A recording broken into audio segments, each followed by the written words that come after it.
All right, better late than never. It's your man, Sean Zittel, leaving T-Mobile around 1 a.m. here in Las Vegas, and Ryan Garcia is now a world champion. Now, it's well overdue.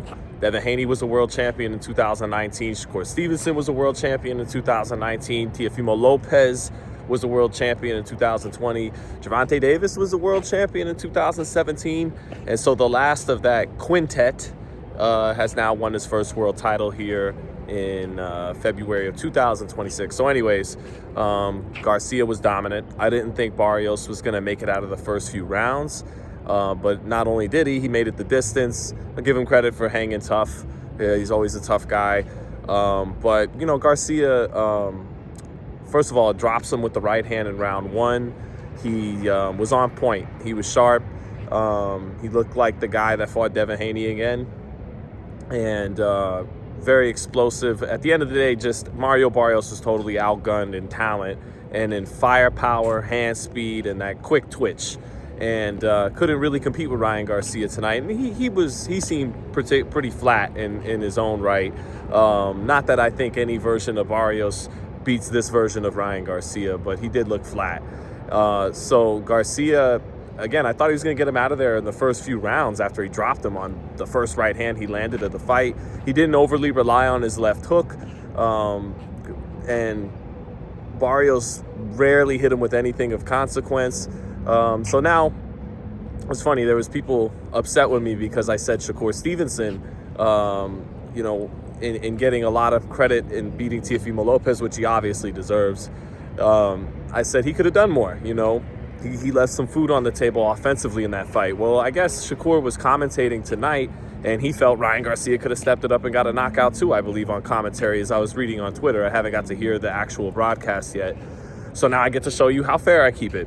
Ryan Garcia could have stepped it up and got a knockout in the first couple rounds of this fight, and instead it goes 12. And after around the 7th or 8th round, the crowd here at T-Mobile wanted a finish. They had gotten their rounds in, they felt like they got their money's worth, and then they wanted the go home. They wanted him to finish Barrios with a salvo. Yeah, Barrios was tough. Ryan says he hurt his right hand in the aftermath of the fight, I believe.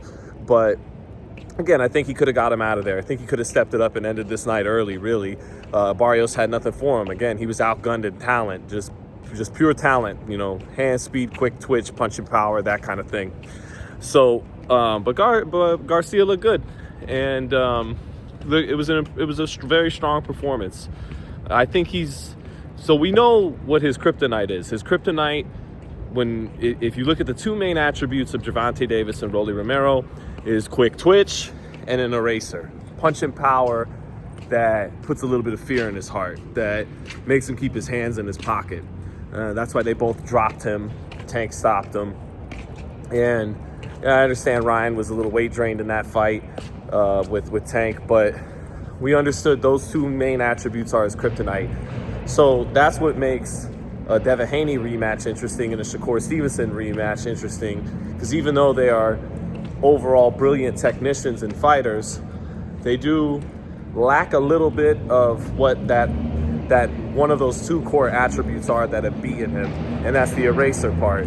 Shakur is very sharp. He would be the favorite, obviously, over Ryan Garcia. Devin Haney fight might be a pick'em fight. There will be some people saying, you know, he only won that first fight because he was juiced up and all that, and you know, it would probably be people skeptical that he was tonight, and you know, but whatever. That you could be skeptical of all these guys. Let's keep it real. So, but I think this version of Ryan Garcia would show up for a Devin Haney rematch, and I think Devin would fight smarter in a rematch. Then he'd have a better game plan than he did in fight number one. But we would have to find out once and for all: does Ryan Garcia just have Devin Haney's number, or can Devin Haney turn the tables and beat him in the unification for what could be the biggest fight in American boxing? It's a unification at welterweight, yada, yada. That's an awesome fight that I think, you know, would have a huge build-up, you know, drama everywhere. And then more importantly than that, it would decide who's the real man at welterweight, and it's a hell of a fight. So I kind of hope that is the fight that's next. The Shakur Stevenson fight is interesting because he's a little bit bigger than Shakur. He has great hand speed, punches very hard, And again, Shakur, even though he's overall the better fighter and would be the favorite, he doesn't have, especially coming off the Teofimo performance, the way people are viewing him, he doesn't have the eraser that Rolly Romero and Gervonta Davis had. So that would be an interesting fight as well. But yeah, Ryan Garcia, best performance of his career, certainly since Luke Campbell. No taint surrounding it like the Devin Haney fight. Wins his first belt. I asked Oscar De La Hoya after the fight, do you really still have him as your fighter? And he says he does. He says he has him under contract. Ryan Garcia says he's a free agent, sort of. Bill Haney has been apprehensive about making the rematch. Devin Haney doesn't trust that everything's on the up and up with Ryan Garcia. Ryan Garcia has always questioned Haney's relationship with Vada. I think if you put a whole lot of money on the table, that they may just do it anyways next. I kind of hope that's the case, but whether it's next or not, I think it's inevitable those two will share the ring again. But yeah, overall, very strong performance by Ryan. We've always known how talented he was. If he somehow fell short tonight, which I didn't think he would, picked him to win this one, then he would have been the most talented fighter in the last 10 years to not win a world title. But he did win one. Good on him. Again, I give credit to Barrios for being tough and classy.